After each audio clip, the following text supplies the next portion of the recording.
Hello everyone and welcome back to Tomohawk Talks Alopecia. First of all, just like to thank you all for the amazing response. I got my last one on the Q&A questions. I got some really good questions and some really good feedback from the first one. So today we have a very special guest and this is my mum. Say hello, Mum. Hi. And today I am going to be asking her questions on her thoughts and feelings towards alopecia in general and also my personal experiences.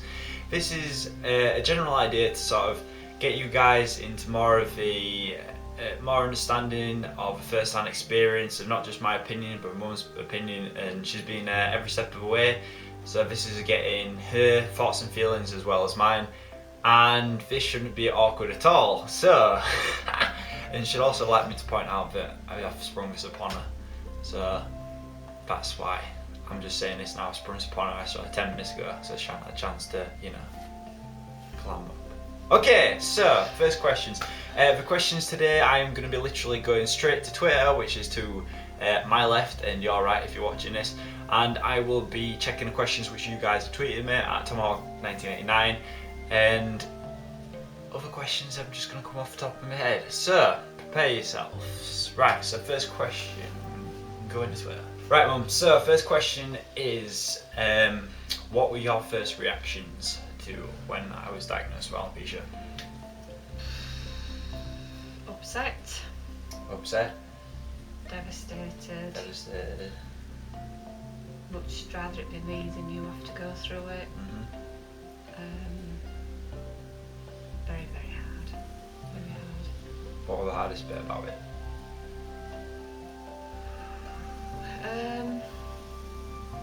Watching you changing. Watching how you coped with it. Yeah. When you say coping with it, how do you, I mean, obviously, like I thought I coped with it in a certain way. How was it perceived to you that I coped with it? Like, what do you think I did? To me, you coped absolutely amazing with it, because you had to work in front of the public. You were just fantastic, really. You could have taken it so many different ways, but you just, I don't know, you just seem to cope with it in your own way, really. If you were to talk to a parent whose child was just going through the beginning stages of it, like they've literally just been diagnosed, what advice would you give to the parents and the child or adult? I would try and find a support group, or try and find a family who's going through a similar thing, because we had no support whatsoever, none. I'm a hairdresser and I've been a hairdresser for 30 years. So I found for at least 2 years very difficult listening to people saying, oh, I'm having a bad hair day, or and as much as I absolutely love my job, at that point I didn't enjoy my job, because I could feel inside thinking, my son's losing his hair, and just having a bad hair day on that day doesn't mean. So guys, when people say you're having a bad hair day, you know someone with alopecia, they're just like, I've actually got a hat which says, what does it say now? That woolly one? Bad hair day. Bad hair day, and I wear it, and people are, what are you wearing that for? And I was like, irony. So, if you were saying that you want to reach out to people, like support groups and stuff, we didn't really have any, did we? Like, there was, like, the NHS didn't really offer much, as in with counselling and stuff.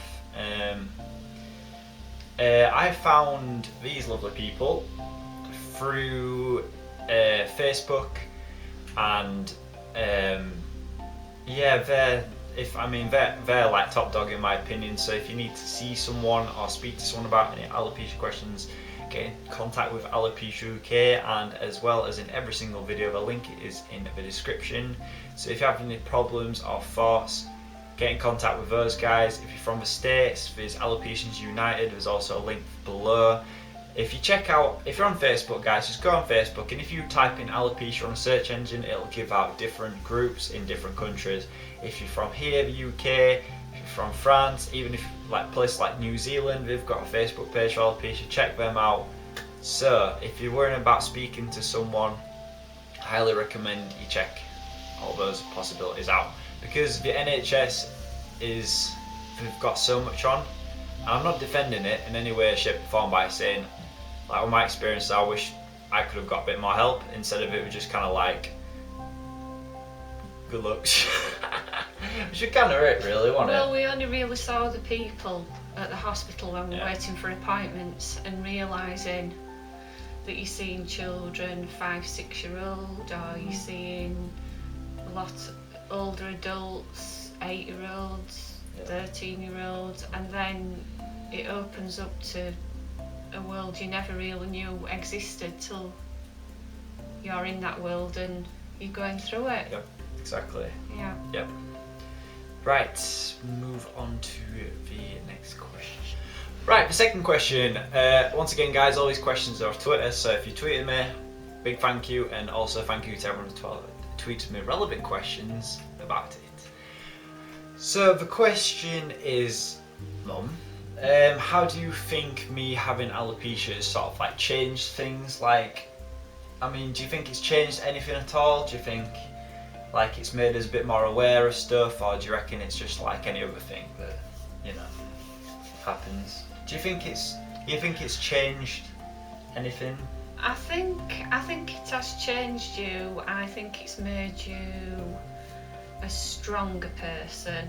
I agree with that. You've always been a kind and considerate, compassionate, but I think it's made you stronger. Definitely made you stronger. I agree with that, definitely. Mm. Pretty good answer to that. Oh, thank you. Yeah. So another question that's come from Twitter is about me wearing hats. Now, what would you think? What would you suggest? Do you think it's a good thing, a bad thing? Do you think covering your head's a good thing or a bad thing? Do you reckon everyone should sort of like either embrace it, or what do you think? I don't know. I think it really depends on what stage you are at with your alopecia and how you're feeling about it. Because initially your hair came out in patches, and we went to your workplace and we asked if you could wear a hat, if you remember right at the beginning. Yeah, I do remember it, yeah. And so work were excellent. They're really good. I really think it depends on the person.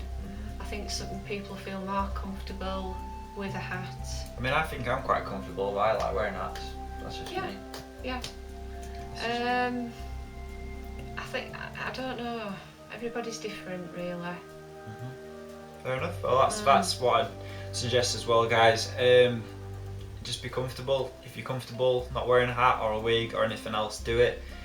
And if you want to wear a hat, there's no one's gonna say don't wear one, because you just do it how comfortable you are. And if you know what I mean, if you want to eventually go out in public without a scarf, wig, hat, whatever on, then you'll do it. So don't rush yourself. Don't let anyone else push you to do it. Just do it when you're comfortable. Speaking of which, next question. Have you ever had anyone make a comment about my alopecia in a rude sense? No. Or heard anyone in public say anything? Or stares? Yes.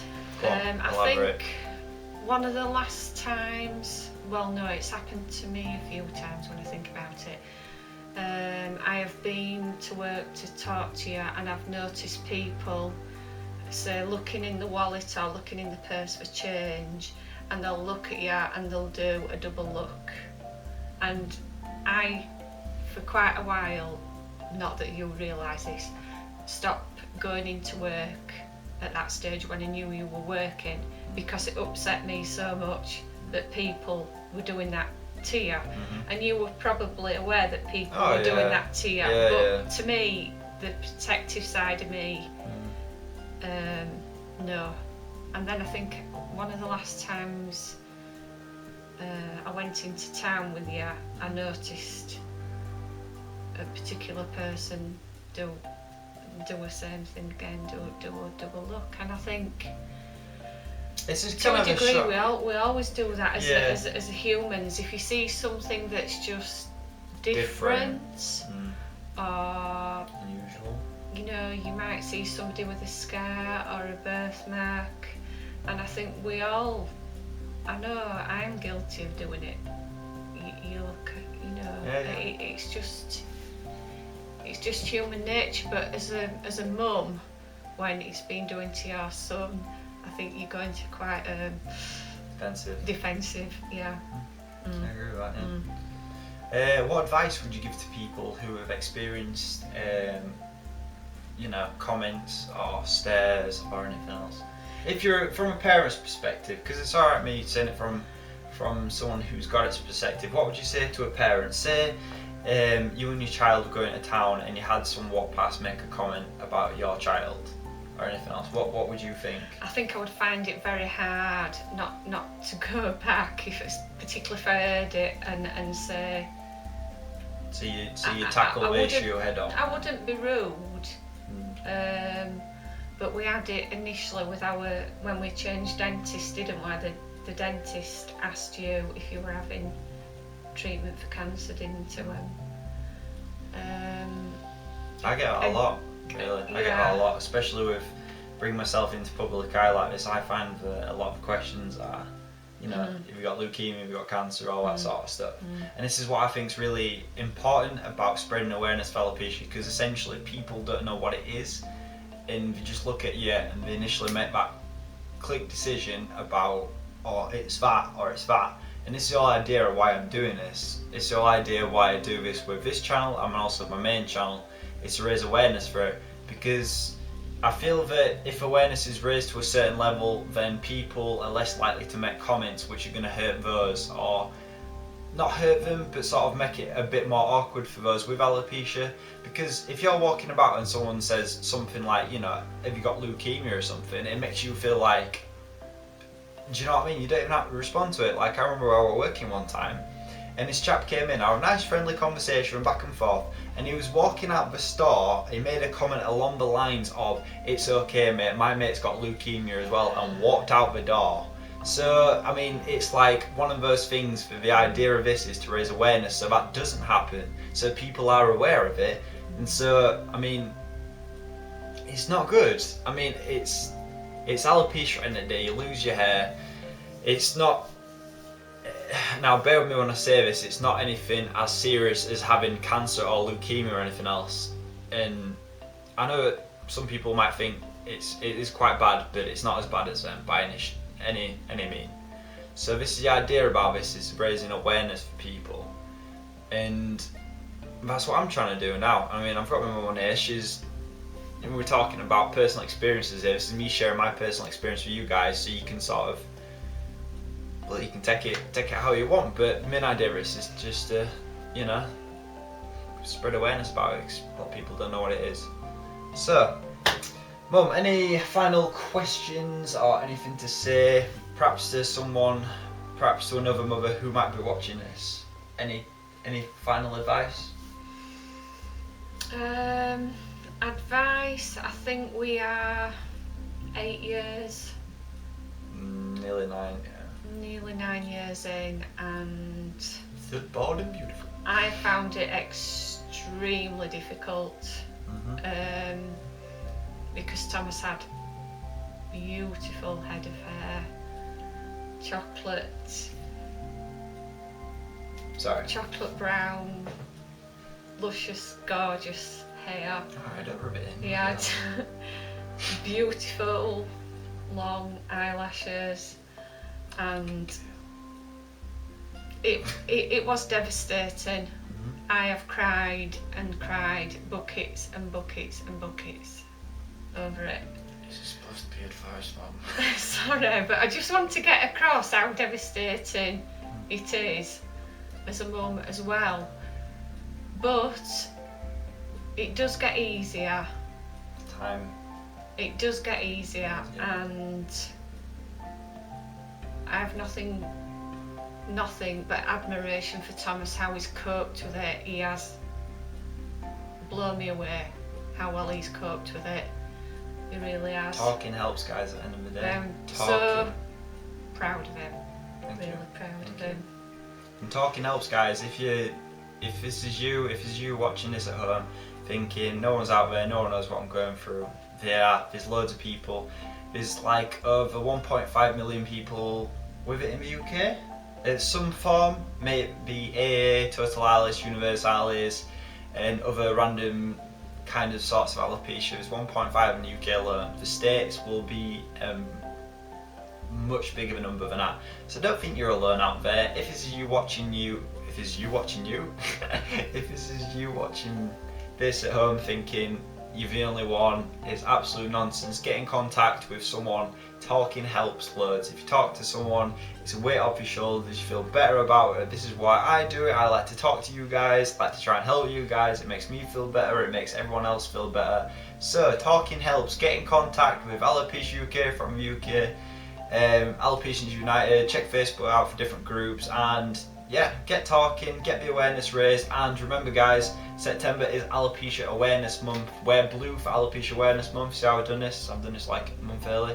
Coordinated edition, didn't even know about it. Anyway, also, I'm going to do a final plug before we say goodbye today. I am doing the Great North Run on the 7th of September. We'll go with that. If not, I'll leave a link to the description below. And I am running 13.1 miles with my lovely auntie, her sister. And if we make it, I made it last year. We'll see if she makes it. Yeah, come on, Auntie Sue. Anyway, so we're running. Just give him page below, and guess which charity we're running for? Yes, that is right, Alopecia UK. If you'd like to donate, even if it's 50p, that's fine with me. So, thank you very much for watching, guys, and remember, stay strong, my fellow Alopecians.